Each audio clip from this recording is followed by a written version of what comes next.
Sean Nelson Commercial Properties with us this morning. I see your notes, a little Levitt, a little road construction, some home-baked ideas.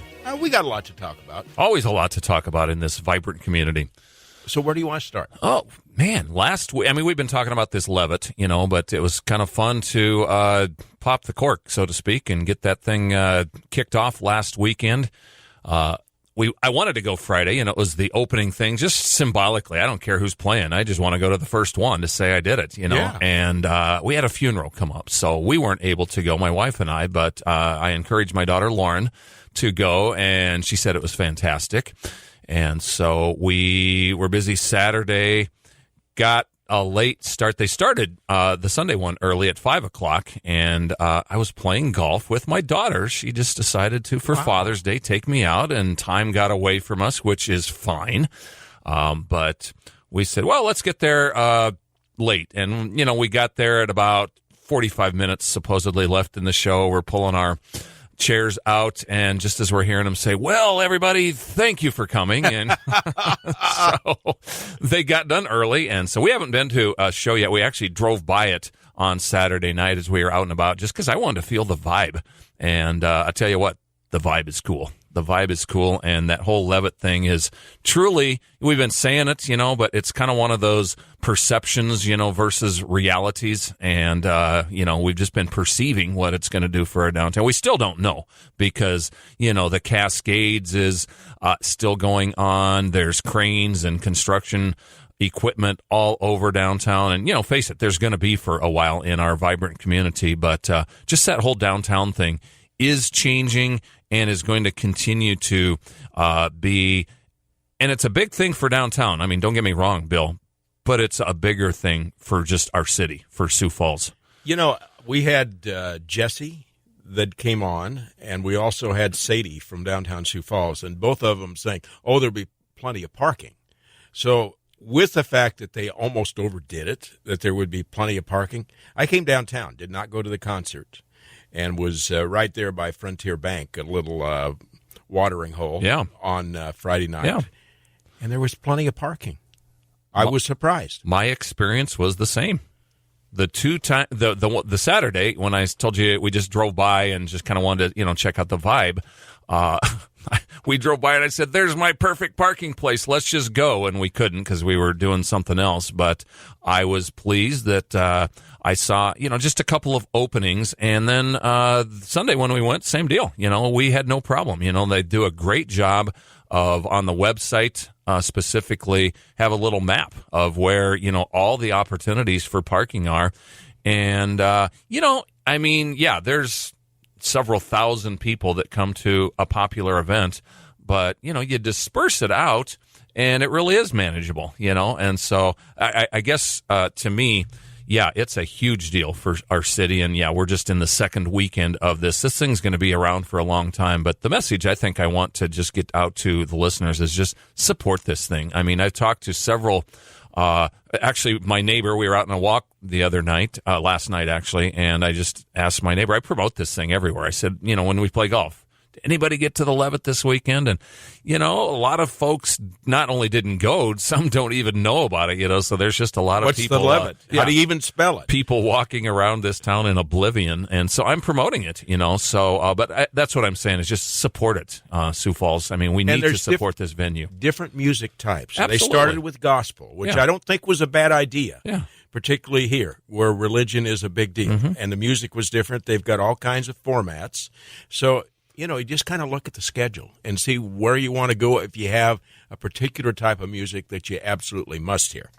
So, this is a commercial real estate program, and so, we haven't been talking about real estate specific things, but the bottom line is this affects it. Well, right. Real estate is affected by the vibrancy of your community, and so this is certainly, like I said, going to be an enhancement for downtown. But, just our city as a whole. And, we talk about traveling to other cities to promote coming to Sioux Falls, and it's things like this, and also that Arc of Dreams. I'm going to get out and take some pictures of the kind of before and after, and also celebrate, participate, and be a part of and watch, the installation of the second half of the Arc of Dreams, because also something that's truly going to be, legacy for our lifetime, in this city. And again, that hype versus the perception versus the reality thing, and everybody's said it. It seems like that's seen the Arc of Dreams, but the scale of that thing,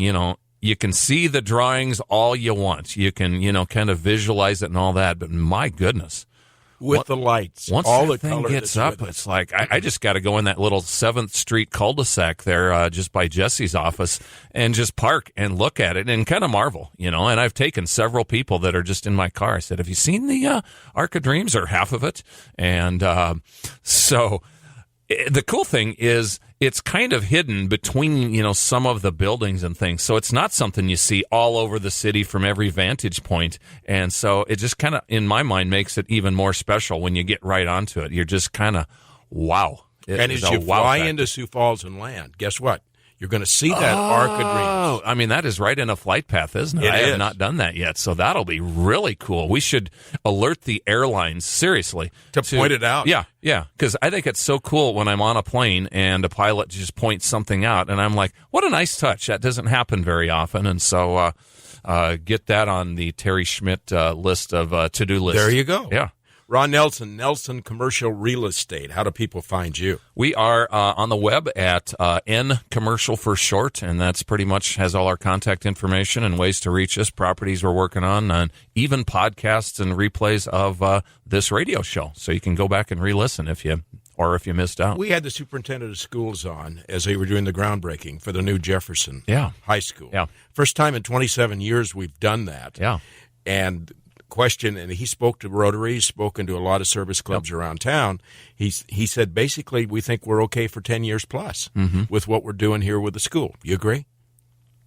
Not my wheelhouse. I mean, I trust the expertise of our great fellow Cornhusker, by the way, superintendent, and just the research that they've done. But the one thing it does, and I know as a program in this topic of dropping a school into a neighborhood, what does that do for a neighborhood? What's that do for an area? And housing values go up. I mean, it's pretty obvious. In some cases there's not big time rooftop inventory out in that area, so it's not even a matter of going up as much as just going, increasing the supply, to an area. But, like all the things that happen when you add a traffic generator, it just increases everything, commercial activity, residential activity. So it's a good thing. Hot tips. You always share something with us each week. We talked a little bit about things on the outside of that. But for Nelson Commercial Real Estate, what would you share? Well, this is a tip for survival, for your stress level and all that, and that is driving around this city. Don't know about you. I've been told I'm tightly wound. You? And sometimes approaching, where was it? I was at I had a golf match earlier this week, and of course I show up early, like 15 minutes before my tee time, and the guys were kind of joking about me. Evidently I got a reputation, but they said, "Ron, we've got everything ready for you. We were told that you'd be coming in hot." And meaning, at the very last minute. But it seems like that's how I roll a lot. And we have the street construction going on all over town, and it's all I can do to, contain myself. And I just need to learn to take a chill pill, learn to get literally 20 minutes advance of how much time I think it's going to take to get to somewhere.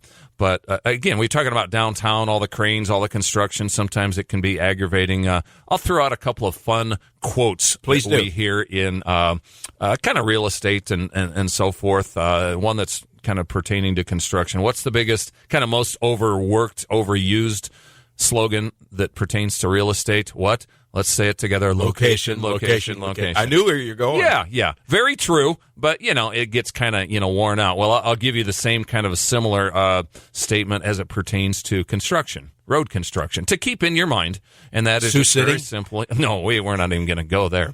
But it's just No, you won't.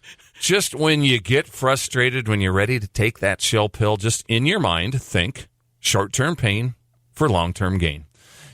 And that can help you because I'll tell you what, the mayor himself, we can get mad, we can get frustrated. It's not the mayor's fault. His direct quote was, or close to the direct quote is about our roads. They're terrible. And, they're doing something about it. So the reason I think we're frustrated is because he's doing what he said he was going to do. He's doing something about it.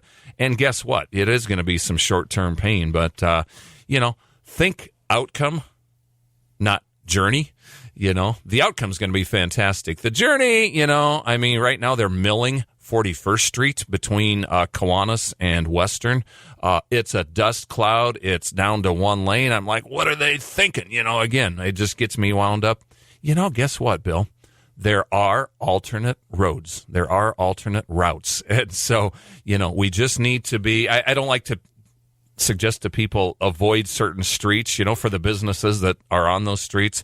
But, reality is you got to, sometime. But here's the message pertaining to real estate as it relates to road construction. And that is, as we're working with clients and we're looking at sites, we're saying be mindful of a couple things relating to construction. Number one, is anything going to change on that site after construction?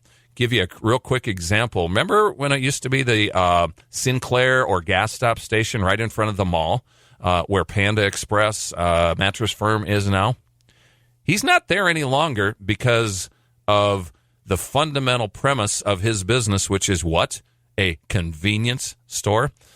He said, and right now the medians aren't there, but they're talking about putting medians in front of the mall. You know what? That's going to change the traffic patterns to where he said, it's no longer convenient. That is my business, and so it's traffic patterns, it's construction that change the whole fabric of that site. So my point is, when you're working with your broker, helping find sites for you, if you're looking for commercial sites or considering a piece of land, understand what maybe current construction might be doing to that site or what future construction might do to change the site or what or when future construction might happen, because you really don't want street construction in front of your site blocking your store for a year in a brand new site. So anyway, those are things we can help with in site selection, and we're cheerful that our roads are getting completed and rebuilt. Ron Nelson Commercial Real Estate, and he's playing golf. USF today, Spring Creek. Have fun. Thanks, Bill.